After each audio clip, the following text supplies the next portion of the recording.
Hare Krishna, Namaste, Chapter 18, Sloka 66, Part 19.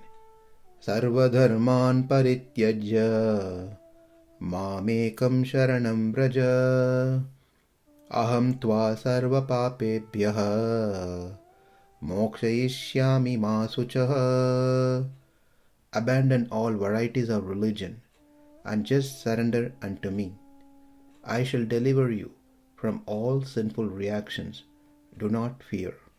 Though Sharanagati may appear to be like an action where one goes and surrenders at the lotus feet of the Lord, it is better to be understood as a knowledge, jnana, awareness, a realization, a particular stage of our buddhi, an understanding with firm conviction, with full faith. On what? That I can save myself is not possible. I have the credits by which I can earn something is also not true. Or I have some people, others who can help me to attain my goal is also not possible. So Sharanagati is an understanding with firm conviction, with full faith that Krishna's lotus feet alone is my savior. For that, first we must have some understanding. Second, there must be full faith in our understanding. And thirdly, to that faith one must have complete firm conviction. Let's take a simple example. First, I understood that I have to go to college to study. That is, the university is going to help me to graduate. Second, there should be a full faith that this university will surely help me to graduate. And thirdly, to that faith, I must be fully convinced this is the university and this is the course that I want to enroll. I must have firm conviction in my understanding. That is, I understand this is the path. Second, I have full faith in this path. Thirdly, I have full conviction in my faith on this path. And that stage of one's buddhi, intelligence, is said to be prapatti when it comes to surrendering unto the Lord. Now the question is, when do we get such a firm conviction that Krishna is alone who can protect me, save me, deliver me? Let's see. When all other options are shut down, not even a small window gap is available. That means there are no other path options for me except this one. Or those who have taken the other path has not reached the destination successfully, or the path had some difficulties, dangers. In these cases, one comes to an understanding that this is the only means or only path for me. If we just come to an understanding that this is the path, that is an information or awareness of that path. But if we come to a strong understanding that this is the path, then it is said to be faith. And if we come to an understanding that this is the only path that is available for me, then that is said to be firm conviction. Hope it's not confusing. First thing is coming to an understanding this is the mean for me to attain my goal is an information, just an understanding. When my understanding becomes further stronger, and that is said to be faith.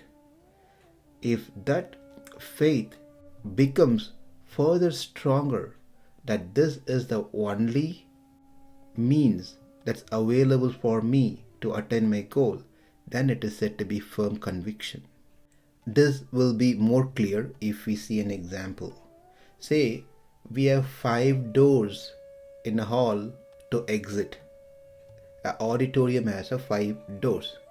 That means I have 5 options. I can take any door to exit the auditorium, the hall. Now assume that 4 doors are closed, which means only 1 door is kept open. Now I come to an understanding that this 1 door is available for me to exit the hall. When I come to an awareness that this is the only possible door for me to exit, then I get a faith on that exit door. Now I understood, that's number 1. Then I have a faith, that's number 2. But now I may have faith that this is the only door for me to exit. But the question arises in mind, has anyone before exited through this 1 door which is kept open?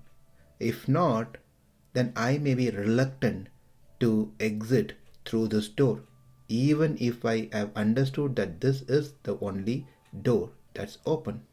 When we find out the record that many have successfully exited via this door without any difficulty or any challenges, then the faith that I had becomes firm faith, which is nothing but firm conviction. The firm conviction is that this is the only door which is available for me to exit the hall. At the same time, we need to come to a firm conviction that the other doors are useless for me, even if the other doors are kept open. This understanding is very important. Though the other doors are available, those are not a right fit for me to exit via that door. Why?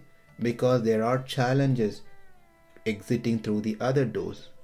They are not smooth. It is not easy.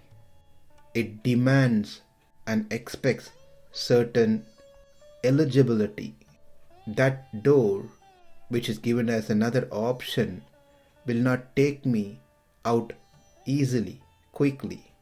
And this is the firm conviction one must have in Sharanagati Prapatti. That is why it is said Prapatti Sharanagati is a particular stage of our buddhi, that unique special knowledge, awareness, understanding, realization, that this is the only mean by which I can attain the Supreme Lord. No other means, no one else other than the Lord can help me. That is Sharanagati. Now let's understand more about this level of intelligence, buddhi. In the very beginning of Sharanagati series that we started in the previous session, we quoted a sloka, Ananya sadhya swabhishte mahavishvasa purvakam tadeka upayatayancha prapatis sharanagatihi. Ananya sadhye swabhishte mahavishvasa purvakam tadeka upayate yancha. This Sharanagati is completely based on Mahavishvasa, a firm conviction that this is the only means for me, and that means is the Lord Himself. He is my upaya and He is my goal. When I try myself to attain the Lord, it is said to be sadhyopaya. When I depend on Lord's mercy to attain Him, it is said to be siddhopaya. Siddham means which already exists. I don't need to invent anything. I don't need to put my effort. It is already there. Sadhyam means I must put forth my effort to attain something. Therefore it's called sadhyopaya, whereas the other one is called siddhopaya. There are many sadhyopayams that are available which can be tried by my own effort.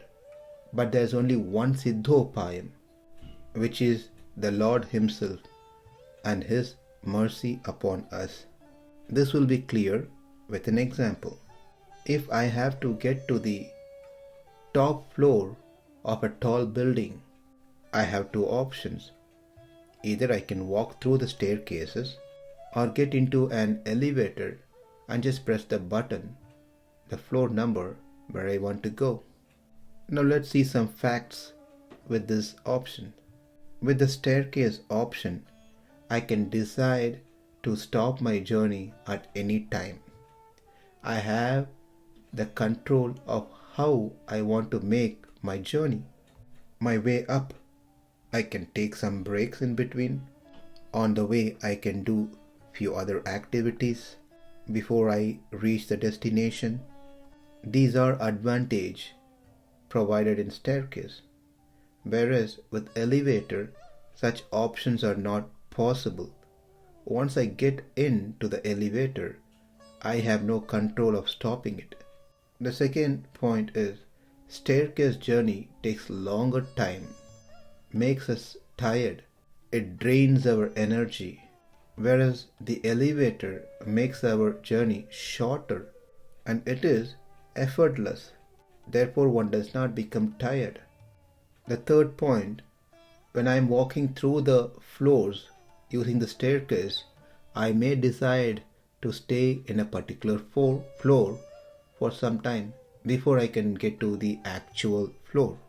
Whereas with the elevator, that option is not possible. Once we decide the floor, we press the button. During that phase, we cannot change our mind. Once we get into the elevator, we cannot get out until we reach our final destination. And another point is the time to reach the floor through staircase is undefined. It is totally based on my own strength. If I am young, stronger, then I may reach comparatively in a shorter time. Otherwise, it may take longer time. But when I get through the elevator, the time doesn't vary.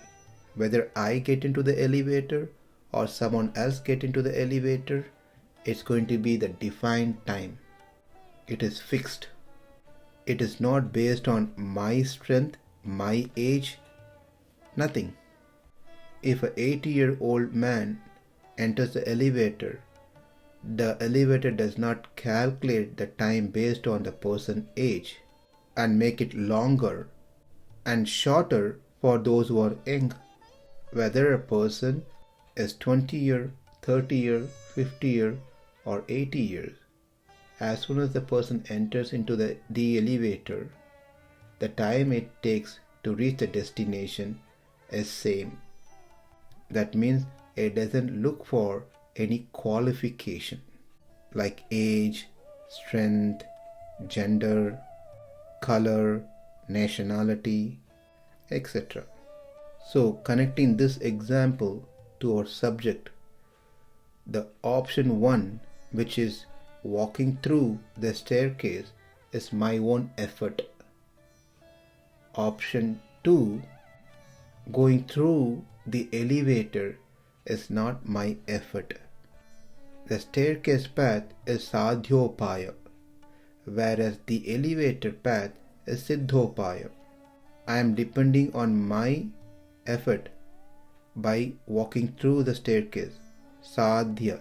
I take my practice as means to attain the destination. In other words, I depend on me, my ability to attain the destination, sadhyopayam. Whereas I am dependent on the Lord Himself to attain Him, that is siddhopayam. This is not a new topic.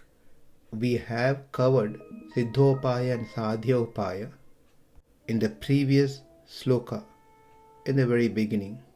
But it is worth revisiting that. to make our understanding much better. In our next session, we will discuss about sadhyopayam and siddhopayam one more time. Thank you. Hare Krishna.